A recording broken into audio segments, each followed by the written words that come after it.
Brendan మెకలం డైరెక్ట్‌గా బరిలో దిగిపోయాడు అనమాట. ఇక టీమిండియాని అడ్డుకోవడానికి. అంటే సెకండ్ టెస్ట్‌లో మన చేతిలో చిత్తుగా ఓడిపోయాక ఇక వాళ్ళకి ఏం చేయాలో అర్థం కావట్లేదనమాట. మన హోమ్ గ్రౌండ్‌లో ఆడుతున్నామా? లేకుంటే వాళ్ళ కంట్రీకెళ్ళి ఆడుతున్నామా అన్న డౌట్ క్లియర్ ఏమంటారు, ఒక డౌట్ క్రియేట్ చేసింది టీమిండియా. అందుకే బ్రెండన్ మెకలమ్ స్వయంగా పిచ్ క్యూరేటర్‌తో మాట్లాడాడు. పిచ్ ఎలా ఉండాలి లార్డ్స్‌లో థర్డ్ టెస్ట్ కోసం చెప్పాడు. బేసిక్‌గా ఇది జరిగేదే. ప్రతి కంట్రీలో కోచెస్ అనేవాళ్ళు మ్యాచ్ జరిగే ముందు మాట్లాడతారు.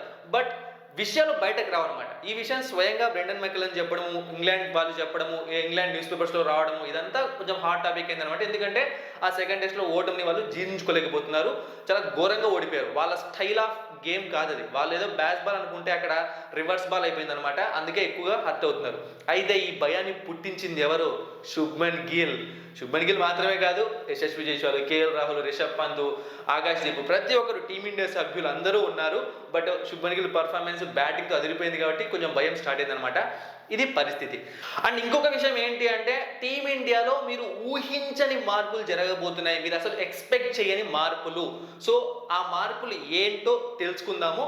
అండ్ మీ అందరికీ తెలుసు, ఈ థర్డ్ టెస్ట్ అన్నది లార్డ్స్ గ్రౌండ్లో జరగబోతుంది. ఇండియన్ టైమింగ్స్ ప్రకారం మధ్యాహ్నం 3:30కి స్టార్ట్ అవుతుంది. లైవ్ ఎక్కడ చూడాలో మీకు తెలుసు కదా, జియో హాట్స్టార్ యాప్లో, ఫోన్లో అయితే, లేకుంటే సోనీ స్పోర్ట్స్లో, టీవీలో అయితే.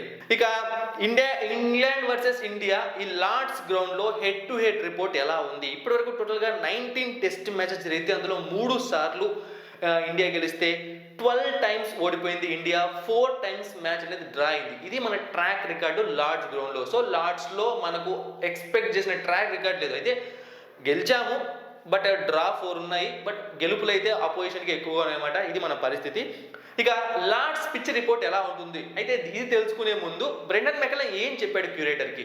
సో బేసిక్గా ఈవెన్ ఫస్ట్ టెస్ట్ చూసుకోండి, సెకండ్ టెస్ట్ చూసుకోండి. ఫస్ట్ టెస్ట్ మనం ఓడిపోయి ఉండొచ్చు, కానీ మన బ్యాటింగ్ డిపార్ట్మెంట్ ఫెయిల్ అవ్వలేదు.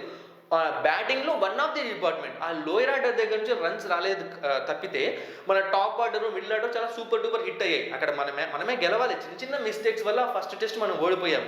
సో ఇప్పుడు ఏం చేశాడంటే బ్రెండన్ మెకలం, సెకండ్ టెస్ట్లో కూడా బ్యాటింగ్ డామినెన్స్. సో పిచ్ అన్నది ఎక్కువగా పేస్ బౌలింగ్ అనుకూలించేలా తయారు చేయమన్నాడు. మీరు ఇప్పుడు పిచ్ మీరు చూస్తున్నారు ఇక్కడ. సో ఇలా ఉంటుంది లార్డ్స్ పిచ్ అనేది మన థర్డ్ టెస్ట్ కోసం. సో ఎక్కువగా గ్రాస్ అన్నది ఉంది. సో మామూలుగా ఏమంటారు, సపోర్ట్ చేసేదానికన్నా ఇంకా ఎక్కువగా ఫాస్ట్ బౌలర్స్కి, సీమర్స్కి సపోర్ట్ చేస్తుంది అనమాట ఈ లార్డ్స్ పిచ్ అన్నది. సో ఇది బ్రెండన్ మెకలం చెప్పింది. సో చెప్పినట్టు ఎప్పుడు జరగదు. కొన్నిసార్లు పిచ్ క్యూరేటర్స్ తయారు చేసిన వెదర్, లేకుంటే ఎన్విరాన్మెంట్, ఇవన్నీ చూసుకొని డిఫరెంట్గా తయారు చేస్తుంది. అందుకే క్రికెట్ ఈజ్ అన్ప్రెడిక్టబుల్ అంటూ ఉంటారు. సో ఇది పరిస్థితి. అయితే జనరల్గా లార్డ్స్ పిచ్ రిపోర్ట్ ఎలా ఉంటుంది దాని గురించి మాట్లాడదాం. సో మీరు చూశారు అంటే ఇది ఒక కాంపిటేటివ్ వికెట్ అనమాట. బ్యాటింగ్కి బౌలింగ్కి ఒకేలా అనుకూలిస్తుంది. సో లార్డ్స్లో ఉన్న స్పెషాలిటీ అది. ఏదో లార్డ్స్ అనగానే క్రికెట్ అక్కడే పుట్టింది, అక్కడే అందుకే పాత గ్రౌండ్, ఫస్ట్ గ్రౌండ్ అని చెప్పి అదొక్కటే కాదు, అక్కడ క్రికెట్ కూడా అలానే జరుగుతుంది. చాలా కాంపిటేటివ్గా ఏ కంట్రీ వాళ్ళన్నా వాళ్ళకి సెట్ అయ్యే విధంగా. ఎందుకంటే మీకు చెప్తాను, క్లియర్గా ఎక్స్ప్లెయిన్ చేస్తాను. సో డే 1 అండ్ డే 2 సీమర్స్కి బాగా అనుకూలిస్తుంది. అయితే అన్ని పిచ్చులు అలానే ఉంటుంది కదా అంటారు, కానీ సీమర్స్కి అనుకూలిస్తూనే ఇంకొక సైడ్ బ్యాటింగ్కి కూడా అనుకూలిస్తుంటుంది. బట్ కొంచెం సీమర్స్ ఎక్కువగా అనుకూలిస్తుంది. అయితే మ్యాచ్ ముందుకు వెళ్ళే కొద్దీ డే 3 అంటే డే 2 మధ్యాహ్నం నుంచి, లేకుంటే డే 2 ఎండ్ నుంచి డే 3 మొత్తం ఎక్కువగా బ్యాటింగ్ అనుకూలించే అవకాశం ఉంటుంది పిచ్లో. ఖచ్చితంగా బ్యాటింగ్ అనుకూలిస్తుంది అనమాట. అలా ఉంటుంది ఈ పిచ్. ఇక డే 4, డే 5 వచ్చామనుకోండి, రివర్స్ స్వింగ్ స్టార్ట్ అవుతుంది. క్రాక్స్ పడ్డాక స్పిన్నర్స్, అంటే డే 5 అనుకోండి, లేకుంటే డే 4 ఎండ్కి వచ్చేసరికి క్రాక్స్ పడతాయి, స్పిన్నర్స్కి అనుకూలిస్తుంది. సో ఈ విధంగా ఫాస్ట్ బౌలర్స్, స్పిన్నర్స్, బ్యాట్స్మెన్స్ అందరూ కూడా గేమ్లోకి వస్తారు. ఇదే ఈ పిచ్లో ఉన్న స్పెషాలిటీ లార్డ్స్ గ్రౌండ్. అయితే ఒకవేళ క్లౌడ్స్ ఉండడము, వర్షం పడే అవకాశం ఉండడము, వర్షం పడడం ఇలాంటి జరిగితే మాత్రం పేస్ బౌలర్స్కి కొంచెం ఎక్కువగా అనుకూలిస్తుంది. ఇది పిచ్. టాస్ గెలిస్తే ఏ డెసిషన్ తీసుకోవాలి? ఒకవేళ టాస్ వేసే టైంకి, లేకుంటే రిపోర్ట్స్ ప్రకారం ఆ రోజు ఎక్కువగా వర్షం పడదు, ఓన్లీ సూర్యుడే ఉంటాడు, ఎండ ఉంటుంది అనుకుంటే బ్యాటింగ్ తీసుకోవడం ఇస్ ద బెస్ట్ డెసిషన్. లేదు వర్షం పడే అవకాశం ఎక్కువగా ఉంది, అప్పటికే క్లౌడ్స్ వచ్చేసి అలాంటివి ఉంటే బౌలింగ్ తీసుకోవడం బెస్ట్ డెసిషన్ అనమాట. చూద్దాం ఏం జరుగుతుందో, కెప్టెన్స్ ఎలా డెసిషన్ తీసుకుంటారో. ఇది వెదర్ రిపోర్ట్ విషయానికి వచ్చామంటే, ప్రెసెంట్ ఈ వీడియో చూస్తున్న టైంకి మనం ఓవరాల్గా ఇంటర్నెట్ రిపోర్ట్ కానీ రిపోర్ట్స్ ప్రొవైడ్ చేసిన వాళ్ళ దాని ప్రకారం చూసాము అంటే వర్షం పడే అవకాశం లేదు. టోటల్గా 4 అంటే టెస్ట్ జరిగే అన్ని రోజులు కూడా వర్షం పడే అవకాశం లేదు. ఇది. ఇక లార్డ్స్లో స్టాట్స్ ఎలా ఉన్నాయి? So total matches 148 matches. First batting చేసి గెలిచినవి 53 మ్యాచెస్, సెకండ్ బ్యాటింగ్ చేసి గెలిచినవి 44, average first inning score 309, second inning score 298, third inning score 256, fourth inning score 159. So fourth ఇన్నింగ్స్లో ఇక్కడ బ్యాటింగ్ చేయడం అంత ఈజీ కాదు. ఫస్ట్ టెస్ట్ అదే అనుకున్నాము, సెకండ్ టెస్ట్ అదే అనుకున్నాము, కానీ భయంకరంగా స్కోర్లు వచ్చాయి. మరి థర్డ్ టెస్ట్లో ఏం జరుగుతుందో చూద్దాం. ఎందుకంటే ఫోర్త్ ఇన్నింగ్స్లో ఈ గ్రౌండ్లో ముఖ్యంగా బ్యాటింగ్ చేయడం కష్టం అనమాట. సో అప్పటికి చూద్దాం, ఆ రోజు రికార్డ్స్ని బట్టి ఆ సిచ్యువేషన్ వస్తే ఎంత చేయాలి ఏంటి అని చెప్పి ఇది పరిస్థితి. England playing 11. సో మీరు చూసారంటే వీళ్ళు జోఫ్రా ఆర్చర్తో రాబోతున్నారు, కన్ఫర్మ్ చేసేసింది టీమ్ ఇంగ్లాండ్ అనమాట.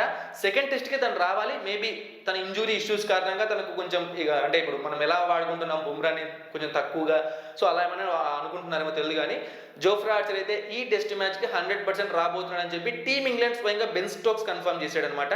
ఇది పరిస్థితి. ఇక మీరు చూసారు అంటే ఇంకొక చేంజ్ ఇక్కడ జరిగే అవకాశం ఉంది.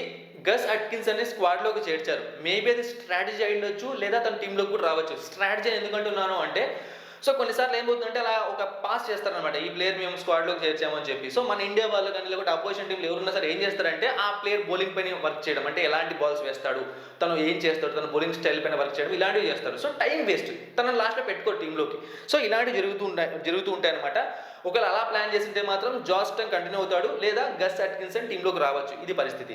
సో 2 చేంజెస్ జరిగే అవకాశం ఉంది ఇంగ్లాండ్ ప్లేయింగ్ 11లో. సో వీళ్ళ ప్లేయింగ్ 11 ఒకసారి చూసాము అంటే Jack Crawley, Ben Duckett, Ollie Pope, Joe Root, Harry Brook, Ben Stokes, Jamie Smith, Chris Woakes, Jofra Archer, Shoaib Bashir, Josh Tongue లేదా గస్ అట్కిన్సన్. ఇది పరిస్థితి. ఇక వీళ్ళ టీంలో ఉన్న ప్రాబ్లమ్స్ ఏంటి? సో నేను ఆల్రెడీ సెకండ్ టెస్ట్ అప్పుడే చెప్పాను, పెద్ద ప్రాబ్లమ్స్ ఏమి వీళ్ళ టీంలో లేవన్నమాట. వీళ్ళకున్న మేజర్ కన్సర్న్ ఏంటి అంటే బౌలింగ్ డిపార్ట్మెంట్ ఫైర్ అవ్వకపోవడం. సో ఇంతకుముందు ఇంగ్లాండ్ వేరు, సో ఇప్పుడు ఆ ఫైర్ కనిపించట్లేదు అనమాట. క్విక్ ఇంటర్వెల్స్లో వికెట్స్ తీసుకోలేకపోతున్నారు, వికెట్స్ తీసుకున్నా అప్పటికే మ్యాచ్ అయిపోయింటుంది. అలాంటి పరిస్థితులు ఎదుర్కొంటున్నారు ఇంగ్లాండ్ వాళ్ళు. సో బ్యాటింగ్ వైజ్గా డిపార్ట్మెంట్స్ అన్నీ కూడా స్ట్రాంగ్గానే ఉన్నాయి. సో ఓపెనింగ్ కానీ, మిడిల్ ఆర్డర్ కానీ, సో ఫినిషింగ్ జెమీ స్మిత్ చాలా స్ట్రాంగ్ అనిపిస్తున్నాడు. ఈ విధంగా ఉంది ఇంగ్లాండ్. ఇక ఇండియా ప్లేయింగ్ 11, మీరు ఊహించని మార్పులు ఏంటి అంటే కరుణ్ నేర్ ఈ టీంలో అంటే ప్లేయింగ్ 11లో ఉండే అవకాశం ఎక్కువగా కనిపిస్తుంది. తను నిన్న కూడా ప్రాక్టీస్ చేశాడు, అంటే ప్రాక్టీస్ చేశాడని చెప్పట్లేదు, గౌతమ్ గంభీర్ బ్యాక్ చేస్తున్నాడట. తనలో టాలెంట్ ఉంది, తనకి ఇంకా ఛాన్స్ ఇద్దాం అంటున్నాడు అట. సో తన ప్లేస్ని అలాగే కంటిన్యూ చేసే అవకాశం ఉంది. కరుణ్ నేర్ అలాగే కంటిన్యూ అవుతాడు. ఇక నెక్స్ట్ ఇంకొకటి ఏంటి అంటే, సో నితీష్ కుమార్ రెడ్డి ప్లేస్లో శార్దూల్ ఠాకూర్ టీంలోకి రావచ్చు. అయితే ఇక్కడ ఒక కన్ఫ్యూజన్ ఉందన్నమాట. నితీష్ కుమార్ రెడ్డి పైన కూడా టీమ్ మేనేజ్మెంట్ మొత్తానికి నమ్మకం ఉంది, తనకి ఇంకా ఛాన్స్ ఇవ్వాలి అని చెప్పి. బట్ లార్డ్స్లో ఆడుతున్నప్పుడు శార్దూల్ ఠాకూర్ లేకుంటే ఎలా చెప్పండి? సో అది మాత్రమే ఆలోచిస్తున్నారు. ఒకవేళ అవసరమైతే నితీష్ కుమార్ రెడ్డి, శార్దూల్ ఠాకూర్ ఇద్దరు టీంలో ఉండొచ్చు, వాషింగ్టన్ సుందర్ బయటకు వెళ్ళొచ్చు. ఎందుకు అంటే పిచ్ ఎలాగో స్పిన్కి పెద్దగా అనుకూలించేది కాబట్టి అలా ఆలోచించే అవకాశం ఉంది. But as of now Shardul Thakur ఖచ్చితంగా ప్లేయింగ్ 11లోకి వచ్చే అవకాశం ఉంది కంపేర్ టు నితీష్ కుమార్ రెడ్డి. ఎందుకు అంటే సీమ్ బౌలింగ్కి ఎక్కువగా అనుకూలిస్తుంది కాబట్టి మీకు medium pacer extra bowling option పెట్టుకొని వస్తే బాగుంటుందని చెప్పి టీమ్ మేనేజ్మెంట్ ఆలోచిస్తుంది. ఇది వాళ్ళ స్ట్రాటజీ. ఇక జస్ప్రీత్ బుమ్రా ఖచ్చితంగా టీంలోకి రాబోతున్నాడు. అయితే ఇంకొక సర్ప్రైజ్ ఏంటి అంటే సిరాజ్కి రెస్ట్ ఇవ్వాలా వద్దా అని చెప్పి ఆలోచిస్తున్నారు, ఇంకా కన్ఫర్మ్ కాలేదు. ఒకవేళ రెస్ట్ ఇస్తే మాత్రం హర్షదీప్ సింగ్ డెబ్యూ చేస్తాడు. బట్ నన్ను అడిగితే రెస్ట్ ఇవ్వకపోవడమే బెటర్ అనమాట. ఇంకా ఎందుకంటే మంచి రిథంలోకి వచ్చాడు, కంటిన్యూ చేద్దాం. ఎందుకంటే తన పెద్ద ఇంజురీ ప్రోన్ ప్లేయర్ కాదు సిరాజ్, మంచి ఫిట్నెస్ మెయింటైన్ చేస్తాడు అనమాట. కాబట్టి తనను కంటిన్యూ చేయడం బెటర్ అనిపిస్తోంది. ఇది పరిస్థితి. ఇక టీమిండియాలో ఫస్ట్ ప్లేయింగ్ 11 చూద్దాము. సో ప్లేయింగ్ 11 చూసామంటే కేఎల్ రాహుల్, యశస్వి జైస్వాల్, కరుణ్ నేరు, శుభ్మన్ గిల్, రిషబ్ పంత్, రవీంద్ర జడేజా, శార్దూల్ ఠాకూర్, వాషింగ్టన్ సుందర్, జస్ప్రీత్ బుమ్రా, మొహమ్మద్ సిరాజ్, ఆకాష్ దీప్. ఇది ఇక టీమిండియా విషయానికి వచ్చాము అంటే బ్యాటింగ్ వైజ్గా మనకి ఎటువంటి ఇష్యూస్ లేవు. సెకండ్ టెస్ట్లో ఎప్పుడైతే ఆ లోయర్ ఆర్డర్ రవీంద్ర జడేజా దగ్గర నుంచి, వాషింగ్టన్ సుందర్ దగ్గర నుంచి సపోర్ట్ వచ్చిందో అప్పుడే మనకు 100 ఎనుగుల బలం వచ్చేసింది. ఎందుకంటే సో మన ప్రాబ్లం అక్కడే ఉండింది ఫస్ట్ టెస్ట్లో, కానీ దానికి సార్ట్అవుట్ చేస్తున్నారు అనమాట. బాగా రన్స్ వస్తున్నాయి, ఓపెనర్స్ కానీ, మిడిల్ ఆర్డర్ కానీ, ఫినిషింగ్ కానీ బాగా ఉంది. సో కరుణ్ నేర్ కానీ లేకుంటే సాయి సుదర్శన్ కానీ ఎవరు వచ్చినా సరే ఆ ప్లేస్లో వాళ్ళు టీంకి సపోర్ట్ చేస్తే ఇంకా ఏ భయం ఉండదు బ్యాటింగ్ డిపార్ట్మెంట్లో. ఆ ఒక్కటే లూప్లో కనిపిస్తోంది. ఇక నెక్స్ట్ బౌలింగ్ విషయానికి వచ్చాము అంటే స్పిన్నర్స్ పక్కన పెట్టండి, వాళ్ళకు పెద్దగా సెట్ అయ్యే పిచ్చెస్ కనిపించట్లేదు. ఈ పిచ్ కూడా సెట్ కాకపోవచ్చు, ఒకవేళ జరిగితే కూడా ఒక 2-3 వికెట్లు అంతే.